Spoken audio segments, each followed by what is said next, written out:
Cricket की दुनिया यानी गेम ऑफ क्रिकेट में आपका स्वागत है।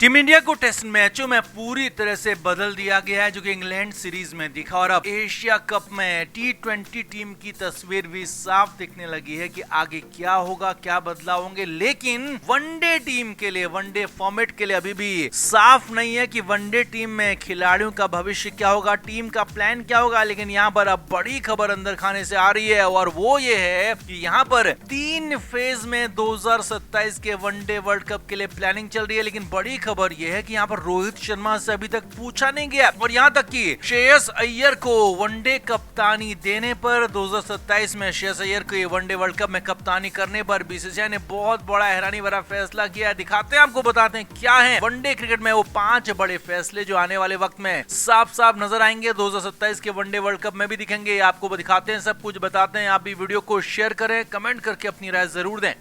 तो एशिया कप की टीम के सिलेक्शन में जब श्रेयस अय्यर को जगह नहीं दी गई, तो उसके बाद ही बातें आने लगी कि श्रेयस अय्यर को लेकर बीसीसीआई वनडे टीम में बहुत बड़ा सोच रहा है और श्रेयस अय्यर को वनडे की कप्तानी दे दी जाएगी। और इसे लेकर तमाम तरह की बातें, यहाँ तक कि कयासबाजियां होने लगी, कई बड़े बड़े दिग्गजों ने भी इस कर बात की। लेकिन अब बड़ी खबर यह है कि बीसीसीआई के सेक्रेटरी देवजीत सैकिया ने साफ किया है कि वनडे टीम की कप्तानी पर अभी कोई भी फैसला नहीं लिया गया है, और खास तौर पर श्रेयस अय्यर को वनडे का कप्तान बनाने जैसा फैसला तो बिल्कुल भी नहीं है। यानी कि अय्यर को वनडे में कप्तानी मिलने वाली बात पूरी तरह से अफवाह है, और साफ साफ बीसीसीआई ने कह दिया है कि श्रेयस अय्यर की बात ही कहां से आ गई। अब हालांकि ये बात ठीक है कि अय्यर फिलहाल वनडे टीम के परमानेंट सदस्य हैं, लेकिन उन्हें अभी आगे वनडे टीम में जगह मिलेगी या नहीं मिलेगी अभी भी कंफर्म नहीं है, क्योंकि जिस तरह से उनके साथ एशिया कप में नाइंसाफी हुई है, माना जा रहा है कि वनडे टीम में भी उनके साथ दिक्कतें कुछ हो सकती है। लेकिन ऐसे में अब बीसीसीआई 3 फेज में बड़ी प्लानिंग कर रहा है, और इस 3 फेज की प्लानिंग में 5 बड़े फैसले नजर आ सकते हैं। अब फेज आपको बताते हैं। पहला फेज इस साल का है, यानी कि साल 2025 का, क्योंकि इस साल बीसीसीआई चाहता है कि कुछ बड़े खिलाड़ी, कुछ ऐसे खिलाड़ी जो कि लगातार 2027 के वनडे वर्ल्ड कप तक नहीं खेलेंगे, तो उन्हें बाहर कर दिया जाए। और इसमें पहला नाम है रोहित शर्मा का। जी हाँ, रोहित शर्मा वनडे टीम के कप्तान है, इसी साल चैंपियंस ट्रॉफी उनकी कप्तानी में जीती है। लेकिन ये देखिए कि यहाँ पर रोहित शर्मा से ही पूछा तक नहीं जा रहा है कि उनको आगे कब तक खेलना है, वो कब तक खेलना चाहते हैं। लेकिन हाँ, बीसीसीआई रोहित शर्मा को हटाने की न सिर्फ कप्तानी से बल्कि टीम से भी हटाने की प्लानिंग करने लगा है। और इसी साल, जी हाँ, साल 2025 में ही रोहित शर्मा को वनडे टीम से भी हटाकर पूरी तरह से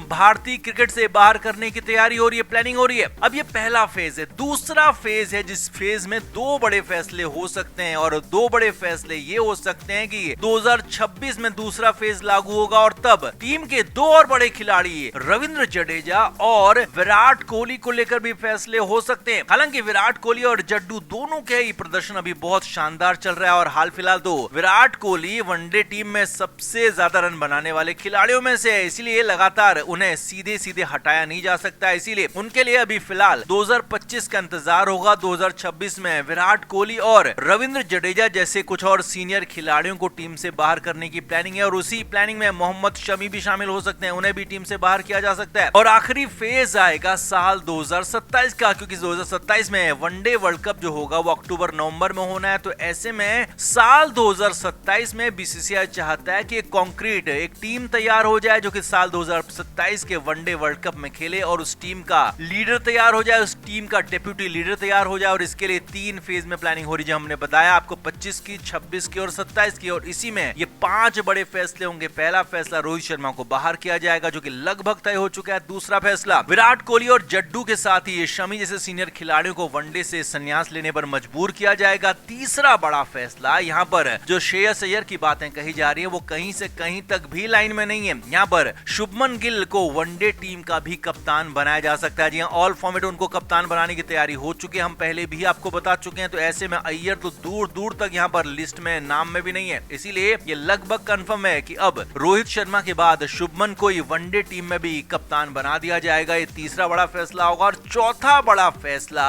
उप कप्तानी को लेकर हो सकता है। जैसे टेस्ट मैचों में ऋषभ पंत को उप कप्तानी दी गई है, तो वनडे में भी ऋषभ पंत को टीम की उप कप्तानी दी जा सकती है, क्योंकि वनडे में भी ऋषभ का प्रदर्शन बेहद शानदार रहा है। तो ऐसे में टेस्ट और वनडे में ऋषभ और शुभमन की जोड़ी यहाँ पर कैप्टन वाइस कैप्टन के रूप में खेल सकती है। और पांचवा और सबसे आखिरी बड़ा फैसला ये होगा कि यहाँ पर भारतीय टीम की 2027 की प्लानिंग को लेकर गौतम गंभीर का रोल बड़ा हो सकता है। जी हाँ, गौतम गंभीर बीसीसीआई में फिलहाल हावी हैं और गौतम गंभीर 2027 तक भारतीय टीम की कोचिंग भी करना चाहते हैं। यानी कि गौतम गंभीर को 2027 तक अब कोच बनाए रखा जा सकता है। और ये गौतम गंभीर अगर 2027 तक कोच बने रहते हैं तो फिर कई बड़े खिलाड़ियों का करियर खत्म होना तय है, समय से पहले खत्म होना तय है। और गौतम गंभीर की मनमानी अगले 2 से 3 साल और झेलनी पड़ेगी भारतीय क्रिकेट को, ये भी लगभग तय दिख रहा है। क्योंकि जिस गौतम गंभीर ने सवाल उठाए थे कि 2012 में जब वो टीम के उपकप्तान होते थे, ऑस्ट्रेलिया दौरे में खराब प्रदर्शन के बाद उन्हें हटा दिया गया था, तो गंभीर हमेशा इसी बात का रोना रोते हैं कि टीम के खराब प्रदर्शन के बाद कप्तान धोनी को नहीं हटाया था, बल्कि मुझे यानी कि उपकप्तान को हटाया था। विराट कोहली को उपकप्तानी दे दी गई थी। ये ऐसा इतिहास में पहली बार हुआ, गंभीर का कहना था। लेकिन यहाँ पर तो गंभीर ने रिकॉर्ड्स की झड़ी लगा दी है। 1 साल के अंदर गौतम गंभीर ने पहले हार्दिक पांड्या को उपकप्तानी से हटाया, फिर उसके बाद अक्षर पटेल को उपकप्तानी से हटाया और यहाँ पर अब वापस से शुभमन गिल को उपकप्तान बनाकर ले आए हैं T20 टीम में। तो आपका इन पूरे मामले पर क्या कहना है, कमेंट करके जरूर बताएं, वीडियो को शेयर भी करें।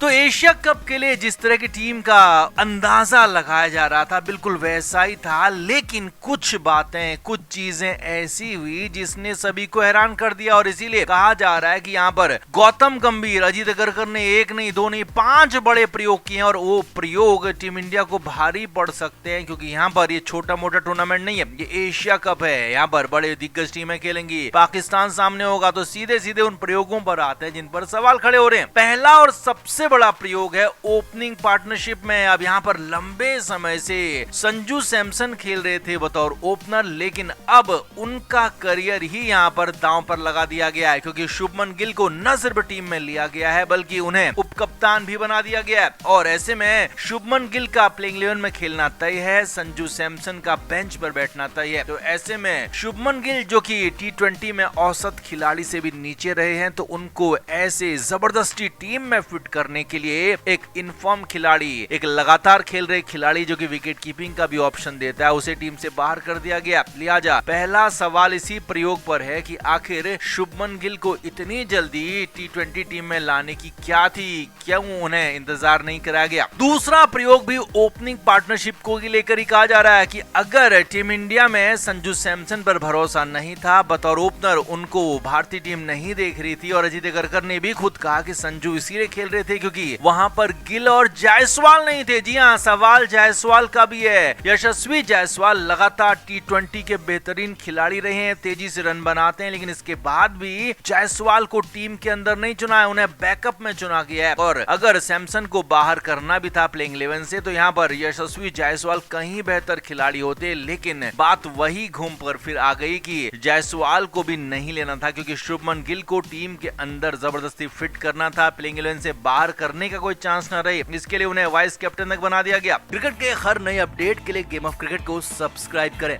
और उसके बाद बेल आइकन को प्रेस करना ना भूलें, ताकि सिर्फ आपको मिले गेम ऑफ क्रिकेट की हर खबर सबसे पहले।